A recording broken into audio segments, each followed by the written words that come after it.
ई आकाशवाणी गोरखपुर है।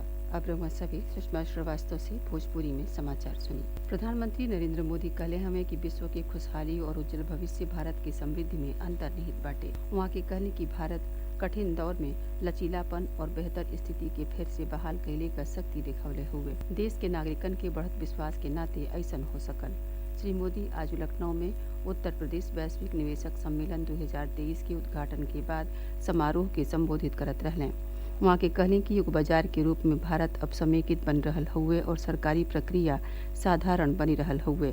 देश के उभरत वैश्विक आर्थिक बढ़वार के जिक्र करत प्रधानमंत्री कहलें कि कोविड महामारी और रूस यूक्रेन संकट के सतही कई गो वैश्विक चुनौतियन के सामना कैले के बावजूद भारत दुनिया में तेजी से बढ़त अर्थव्यवस्था हुए।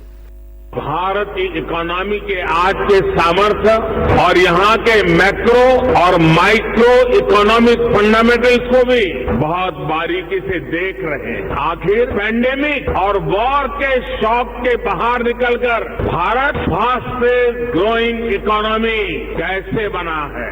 आज दुनिया की हर क्रेडिबल वॉइस ये मानती है कि भारत की अर्थव्यवस्था ऐसे ही तेजी से आगे बढ़ती रहेगी।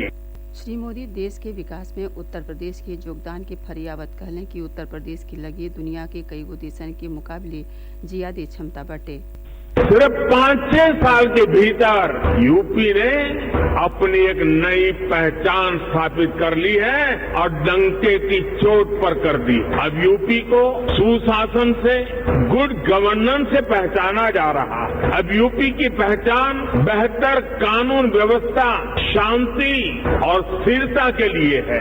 अब यहाँ वेल्थ क्रिएटर्स के लिए नित्य नए अवसर बन रहे हैं। प्रधानमंत्री मोटहन अनाज के श्रेय अन्न के नाव दिहलें और कहलें कि एक ओर सरकार किसानन के मोटहन अनाज के पैदावार बदे बढ़ावा दे रहल हुए त दूसर की ओर ऐसन अनाज खातिर वैश्विक बाजार विकसित कर रहल हुए। ए मौका पर श्री मोदी वैश्विक व्यापार प्रदर्शनी के उद्घाटन कैलें और निवेश यूपी 2.0 के शुरुआत कैलें। कार्यक्रम के संबोधित करत मुख्यमंत्री योगी आदित्यनाथ कहलें, उत्तर प्रदेश को अपना दूसरा इन्वेस्टर समिट और ग्लोबल इन्वेस्टर समिट के माध्यम से वैश्विक निवेशक समुदाय को policy makers, corporate leadership, business delegations, शिक्षाविदों, पॉलिटिकल एंड गवर्नमेंट लीडरशिप को एक कॉमन प्लेटफॉर्म बनाने का यह मंच उन उपलब्धियों को आदरणीय प्रधानमंत्री जी के विजन के अनुरूप उत्तर प्रदेश की अर्थव्यवस्था को $1 ट्रिलियन की इकोनॉमी बनाने की दिशा में प्रयास का एक अभिन्न हिस्सा है। रक्षा मंत्री राजनाथ सिंह कहलें कि पिछला कुछ वर्ष में सरकार व्यापारिक समुदाय के प्रति नया दृष्टिकोण अपनौले हुए और उन्हें पूंजी के बनावे वाले के रूप में मान्यता देले हुए। गृह मंत्री अमित शाह वैश्विक सम्मेलन में हिस्सा ले लें। 3 दिन के सम्मेलन में कुल 34 को सत्र आयोजित हुई। पहला दिन ने 10, दूसर का दिन ने 13 और आखिरी दिन ने 11 गो सत्र के आयोजन होखे वाला बटे। वैश्विक सम्मेलन का प्रदेश के सज्जो जिलन में सोझे प्रसारण कैल गई, जेके प्रदेश भर के जनप्रतिनिधि और उद्योगपति लोग देखलें। उत्तर प्रदेश विधानमंडल के वर्ष 2023 का पहला सत्र आवे वाले 20 फरवरी से शुरू हुई। सत्र के शुरुआत राज्यपाल के अभिभाषण से हुई। राज्यपाल आनंदीबेन पटेल विधानसभा मंडप में दोनों सदनन के संयुक्त बैठकी के संबोधित करी हैं।